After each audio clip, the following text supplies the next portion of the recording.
Our last speaker is Matt. Hi, Matt. Thank you for one coming to unmute. Okay. Hey. Is that better? Yeah. Child, it's late. Is that better? It's late. It's very late. Oh, do me a favor on your Twitch. Hold on, let me turn this off. Yeah. Yeah. There you go. Perfect. Hi. Thank you for now, Matt. What bar are you from again? Moby. But first of all, let me just say thank you for both doing this. It's nice to see other faces that are in the queer community.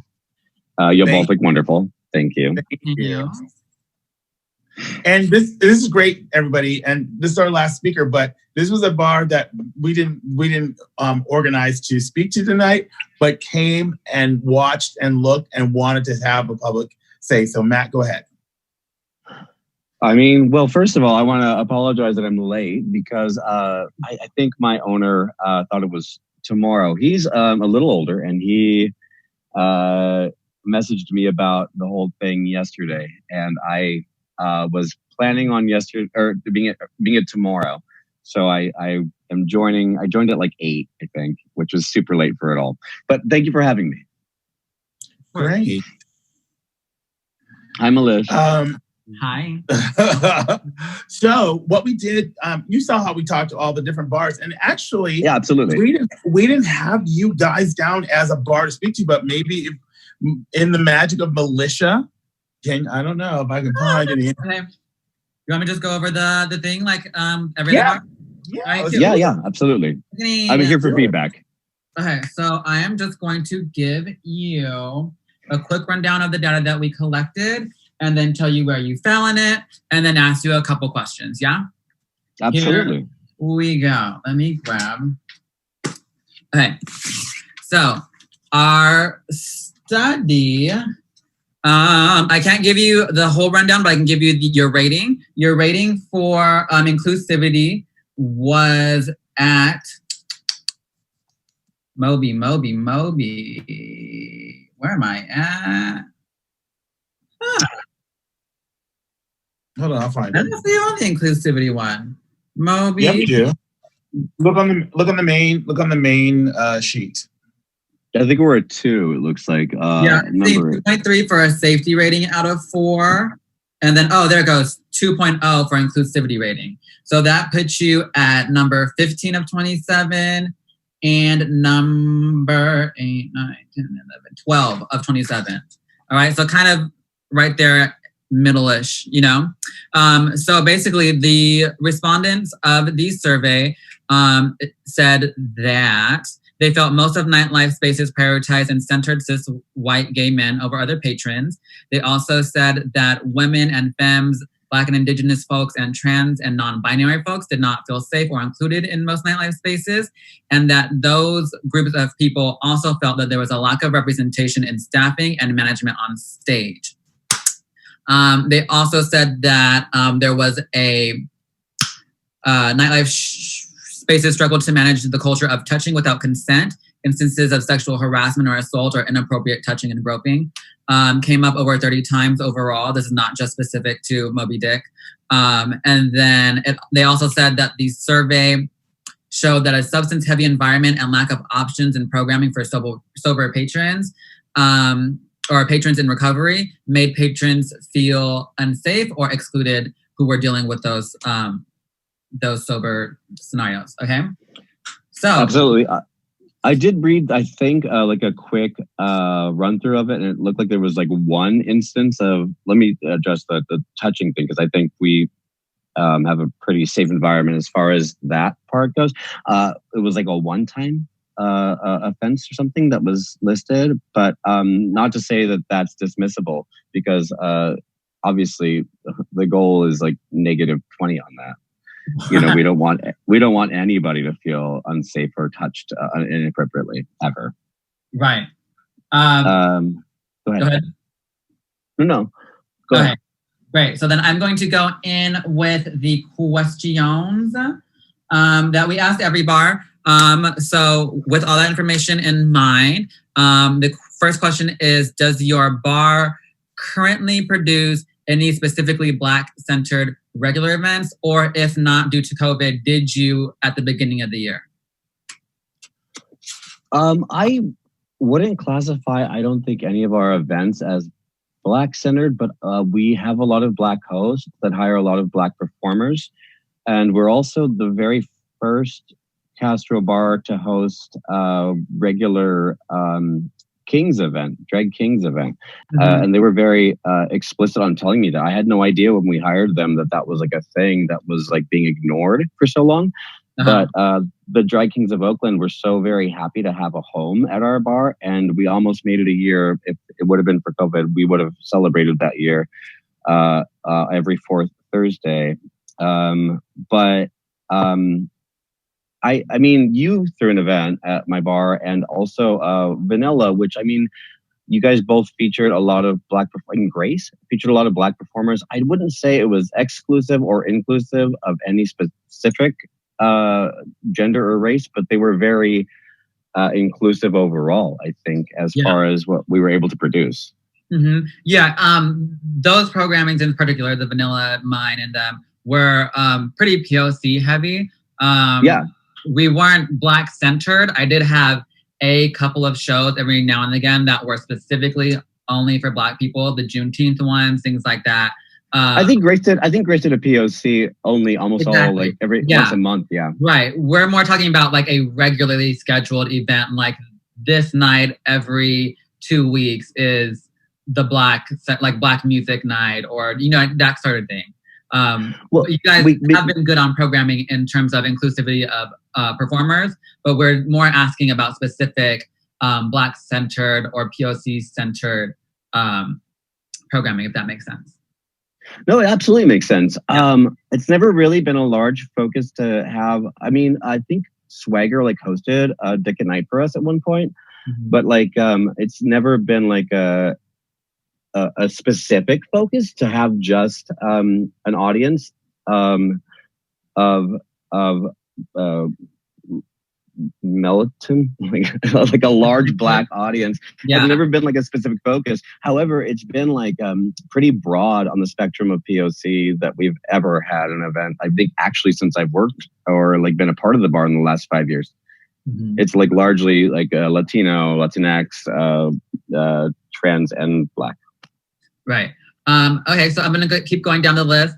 Would you consider, I know you mentioned the Drag King show. Does that fall under the next question, which is, do you provide any regular lesbian or femme-centered programming?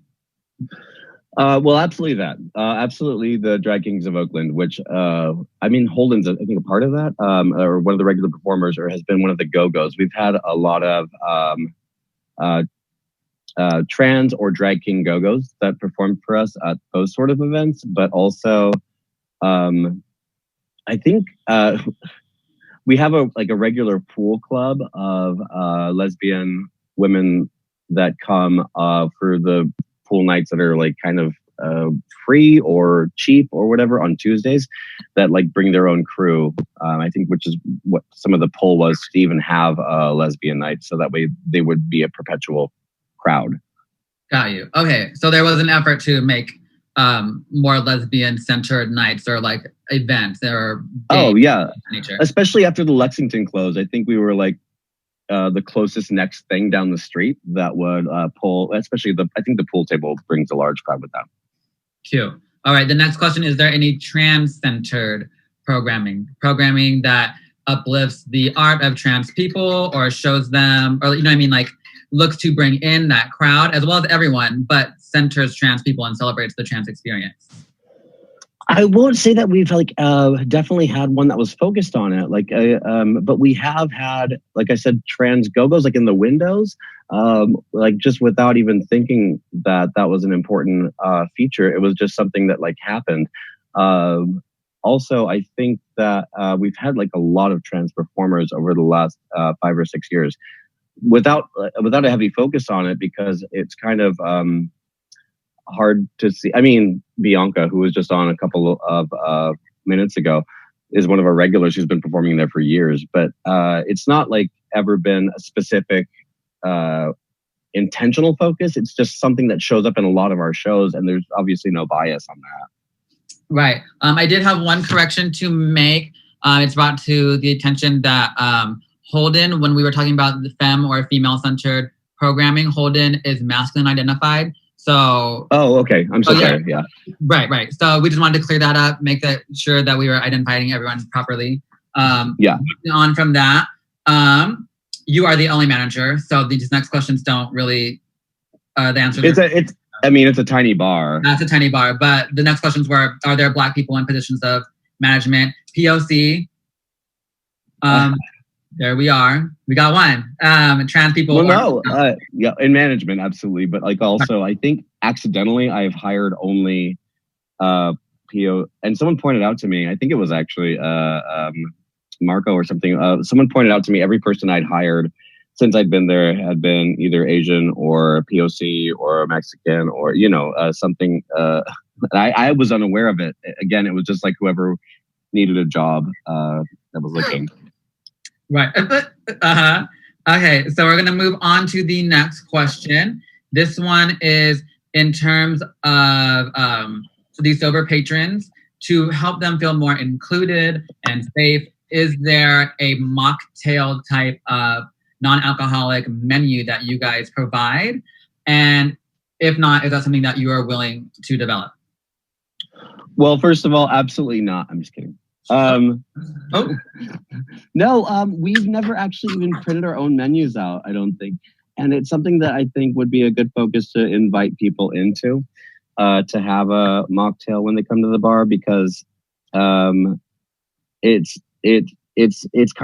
was like an old sports bar when I took it over. I've only been in management about a year and a half, and half of the year has been COVID now.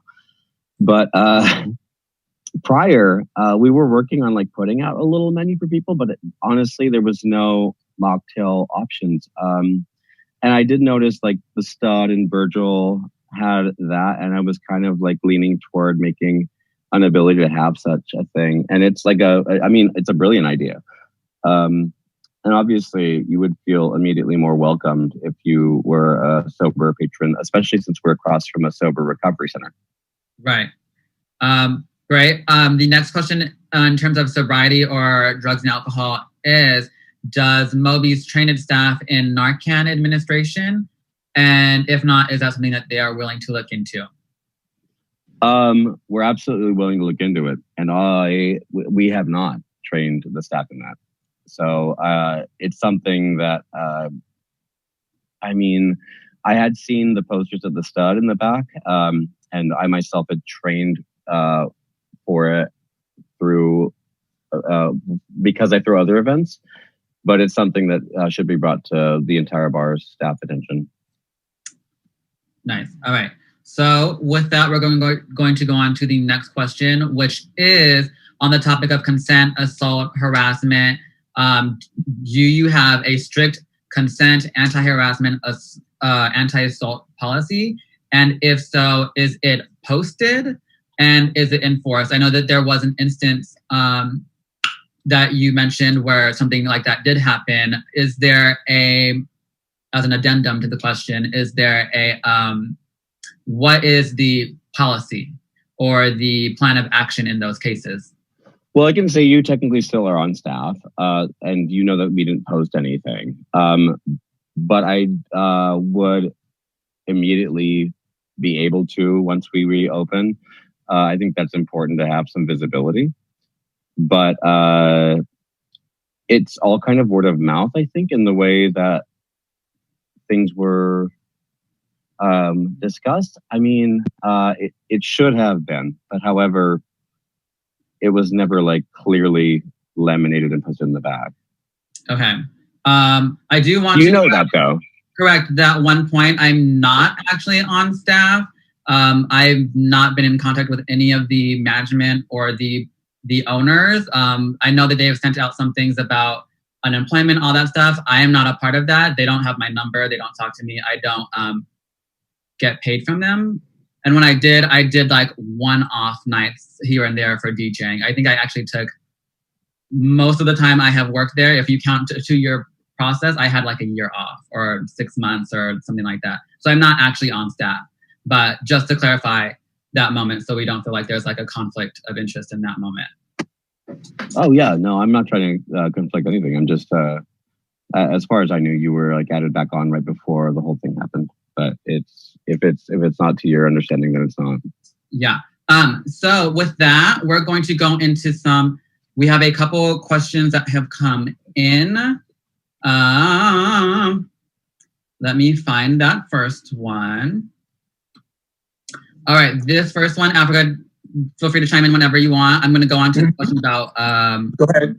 vandalism. All right, so this first question has to do with the reaction to the spray painting on the building of the bar and the message that was being sent. So for a backstory for people who are watching, I was actually involved in this conversation. It was at some point on Pride Sunday, y'all were spray painted with the words, show the fuck up, and things of that nature. The response of the bar management as it came across online was victimizing and of themselves and saying that they were losing faith in the community, things of that nature. And the response to the internet was not very satisfactory in that way. So can you speak to the reaction to that spray painting and what you're doing in terms of actionable steps to show that you are stepping up? Yeah, thank you for bringing that up, actually. That was something I think that was really... the owner was hurt, I think, and he went to the Moby page and posted about it. I wish that he would have like talked to anybody else aside from doing it himself, but he is an older man that like had nothing else to do and was really like upset. So I think his reaction should have been more sympathetic toward what was going on in the actual community. And it was playing the victim. And that was a long process to like get him to stop talking and posting things. Of talking to, like a 70-year-old man, to get off of Facebook and get off of the Facebook page and just acknowledge that things are going on in the community that we need to recognize. On that being said, Mateo, we lost your say. Oh, there you go. There you go. Sorry. No, I just had my phone's at 20% or something. On that being said, he has wanted to make valiant efforts in producing new art on the walls and hiring new artists, Black or POC. And I think that it's something that we needed like the community to move on to, because he's also losing enough funds where he's like, should I just close the bar? He felt very weakened by it. So I felt sad for him, but also like, watch your step and learn what you're saying is impacting your community. Right. Yeah. And those have been long conversations, which I'm happy that he's like on the right side of it, but it did take time.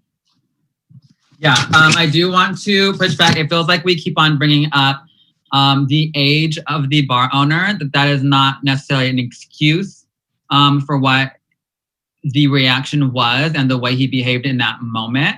I would also like to ask if you are in talks with him to maybe make a public statement of apology or actionable steps when it comes to the things that he said.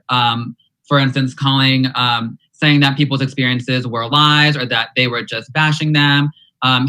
He not only said that he was the victim, but did say that people of color were aggressors or liars, and then erased all of their comments on the matter so that the conversation was... Well, I didn't erase anything. He was upset about it. Yeah. Do you know if it would be possible to, since we are trying to move forward, have some actionable steps made available for the patrons online, or anything like that, a public acknowledgement of the mistakes that have been made? Because as of right now, that is not online where all of these instances happen. Oh, I mean, absolutely. I have to gently word everything on behalf of him because he gets really, he is a sensitive man that wants to really serve his community, which in bless his heart in the Southern way, he doesn't quite know the right steps to take. But I have asked Mateo, him, hold on for 1 second. Hold on for 1 second. That's why we're here. We're here to help him take that right step. So you as his manager and us as the Bay Area Queer Nightlife Coalition, let's not make any more excuses for him. I get it. We get it. He needs to get on board every time. Yeah. And he wants to do better, so we're going to help him do better because you know what? It's getting late, and I'm not because I want to rush out of here, but like I know you're trying to be as diplomatic as possible, and I appreciate that.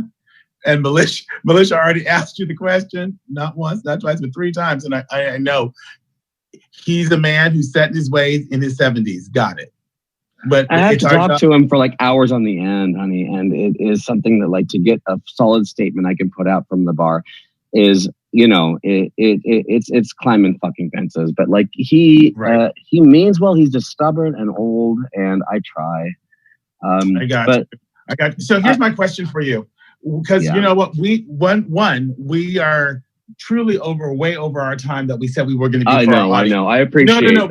But here's what I'm going to do, because I don't want to stop this conversation right here. So here's what we're going to do. It is 10:48. We in about a month or so, we're going to figure out when exactly, a month and a half from now, when we're going to do our next one of these. You'll be first. I love that. Yeah. You'll be up first, and we can have these conversations, and we can invite. I'm trying to remember all the people, because we have some people who want to speak, and I want to make sure that we don't tax our audience. Has been great. Thank you everybody out there who stayed on. Thank you those who came for a long time and had to leave. I mean, you've been also always fun, but we've got some work to do with you all. Mateo, we're going to bring you on next time first, because you need the time. I thank you for calling in to get on board. I wanted to be able to have a back and forth. Yeah. Well, we're gonna give trust, honey. We're gonna give you that, and by that time you'll get him together, Mr. 70 years old. You'll get him together. So when we're ready, let's address. And I've got one question to address for you, really quickly. Do you have it, Militia? I'm looking for it. The one about the RKO. I guess. Is that it? Yeah. Okay, I'm only seeing one more question. It says, why did you discuss getting the Rebel Kings and alcohol sponsorship, arrange a dinner with myself and one of my Rebel King brothers, completely ghost us, and ignore us when we try to follow up? It sounds like you like the idea of us in times like this, but not when it actually mattered. I think I don't have a direct connect to the Rebel Kings, and when I do, it's through Instagram messages or Facebook messages, and I don't have alerts. I wish they would reach out to have a direct message to me. I mean, honestly, I was doing 12 shows a month there when I was working, and by the time I would get to anything, it was past. Okay. Okay, but this is about a specific instance about you setting up appointments and then dropping them and not following up with them at all. So can you speak to that? I understand that you did a lot of work on different shows. This is about a specific one, though. I mean, I wouldn't be remiss if I would say they couldn't call me right now or text me right now, and I would handle that one-on-one. I mean, that's completely doable. Okay, it's MJ and Vera. Okay. So you know what? You've got to get in direct contact with them. I'm fine with that. Okay, because as someone just said, you put yourself in the line of fire. You put yourself directly in the line of fire. And I'm so okay it's with like, that. I mean, I'm in the line of fire all the time, having done all of these. All right. All right. As someone that's thrown parties for like years, yeah. Oh, okay. Well, MJ and Vera, you know I love you both. Matt has opened the doors. Let's you three get together, connect those dots, and let's make that happen. Everybody, do it. Militia, do you have anything else, darling? I believe it's about time we start wrapping it up now and bring on Rex. Sickening, yes. No, sickening, no. Yes. Yeah. Rexy, darling, come on board. Matt, thanks so much for coming. Have a good night. Likewise.